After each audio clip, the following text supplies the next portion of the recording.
They did. They knew the levees would not withstand a bad storm. Experts, civil engineers came in a decade before the storm hit and said, hey, this is not going to hold. These pumps that have kept the water out of the city for however many decades and decades, and the levees that have held for however many, I don't even know how long the levees were there. And they were like, yeah, okay, well, we won't worry about that right now. There was no funding put into infrastructure. There was nothing. Nothing was done to take it seriously. The Red Cross and the Louisiana state government embezzled $3 billion with a B dollars in Red Cross donations. And they did, and you're absolutely fucking right. They didn't tell us to evacuate because people ask why we didn't just leave. There's so many things that go into this, but when you have lived in the same area for 7 generations and you always board up for the storm and protect yourselves for the storm and prepare like it's doomsday, right?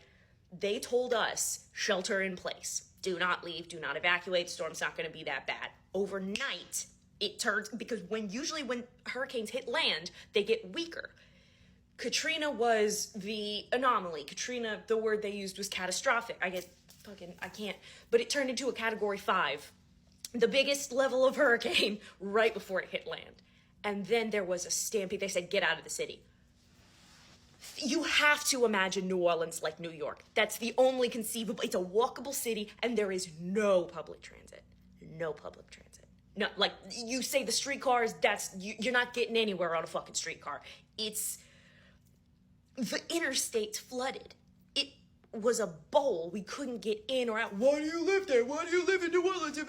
The city that was founded in 1600 and long before it was land. This was my native ancestors' land, my Louisiana native ancestors, their land.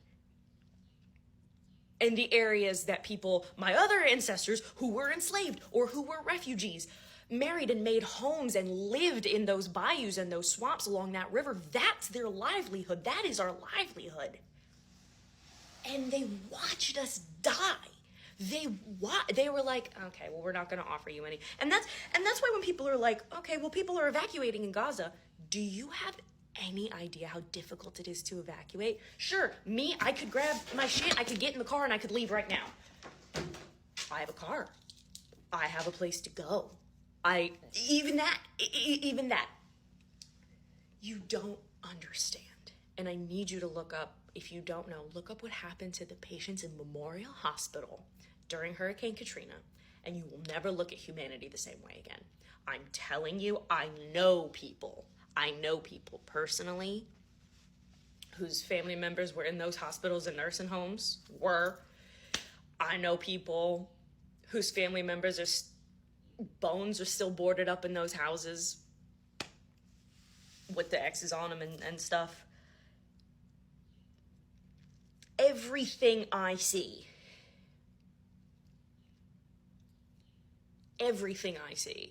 is corruption. And I've talked about this before. I have heard from strangers and close loved ones that they heard bombs going off at the levees, blowing the levees to flood the lower income areas, like the lower Ninth Ward, where my best friend's family lived and their neighborhood doesn't exist anymore. It is a stone slab.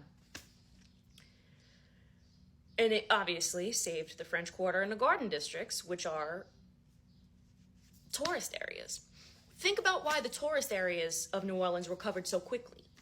People from outside, what I saw with people buying up land in the West Bank after it's been decimated, that is what happened after Katrina. People came in and snapped up that real estate and turned it into a bunch of gentrified bullshit.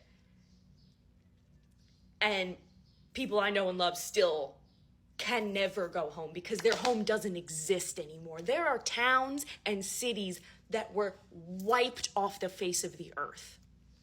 You do not hear anything about this from anybody, but you're gonna have to hear it from us because I was scared for the longest time to ever talk about this shit. I was terrified. Thinking of it is terrifying, but when I'm seeing the same shit halfway across the world to a degree that is unimaginable, I saw videos of people in Palestine rebuilding like with brick and mortar on the I know, we know what that feels like to have to rebuild from nothing. The emotional toll on top of everything else that I can't fathom. You have to scream about it. You have to scream about it. Nobody ever listened. Now you're gonna fucking listen. Here are the record water temperature anomalies the year of Hurricane Katrina. And here's what it looks like this year. And the levees were, after Hurricane Katrina, these levees were built up to withstand Category 4 hurricanes because Category 5 ones would be too expensive. People are going to die because of this. There's no...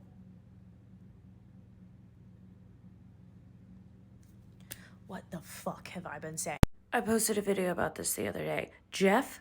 Governor Jeff Landry refuses to name an expert to the New Orleans Levee Board 19 years after Katrina, ahead of that hurricane season, this coming hurricane season. There's several reasons I don't like this argument. It is incredibly difficult to evacuate, and I've discussed this before, particularly if you have family members that are in any way like physically incapable. Like a lot of people, if you have a relative on life support, if you have someone in the hospital, if you've got elderly people who can't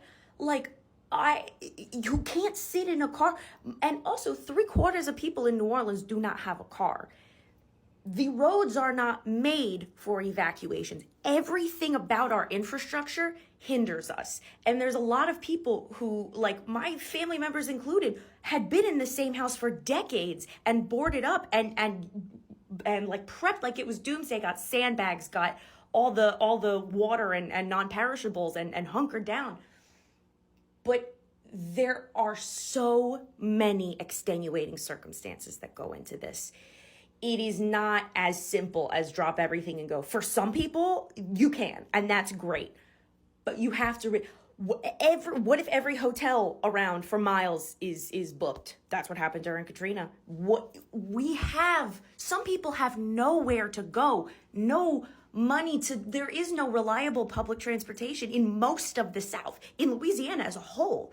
It is just a system that is set up to destroy people. It's not fair because the majority of us do everything we can year in and year out, even to like help other people prepare and help other people. If I'm a little bit north, I'm going to have my family members that are a little bit further south come and stay with me. They're not always 100% avoidable. It may seem that way, but until you are in the situation where you cannot get out for one of a million extraneous factors, it's not because you thought you were better. It's because there is no help built in when we're the richest country on the fucking planet. We were at my uncle's house, and my dad and my uncle went to go get gas. There's a gas station around the corner from the house. Mind you, at the time, no cell signal, all the towers were down, there was no electricity, nothing. Everything was knocked out. My dad was gone for 24 hours. We do not know where he was. 24 hours to go get gas. Ended up they were in Mississippi. They had to go all the way to Mississippi, which it was like depending on where you go, a 1-hour drive, a 10-hour drive, a 15-hour drive. I don't know. My dad has never talked about that. And I don't think I wouldn't blame him if he didn't want to. I remember my mother was like sitting at the door just like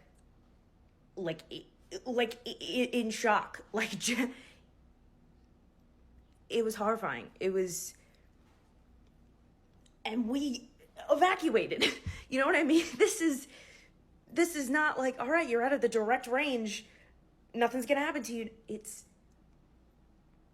It is life altering, and it has happened dozens of times.